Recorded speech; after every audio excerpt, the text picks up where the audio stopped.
So there's not going to be a whole lot to see here. Basically 5mm hex bit. I'm going to tighten it and I'm going to later torque them to 10 Newton meters.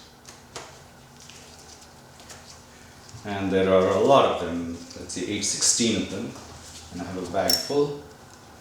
This long extension will help because some of those are reachable through this gap here. Because I haven't completely removed the fuel line brackets. I'm going to put this bag of screws out here.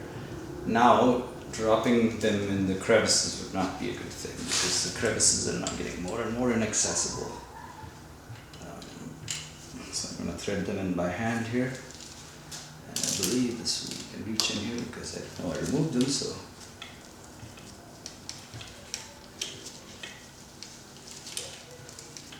And sure enough.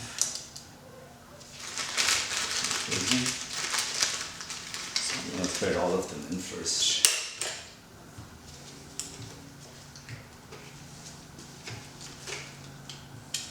Certainly from that angle, not a whole lot is going to be visible.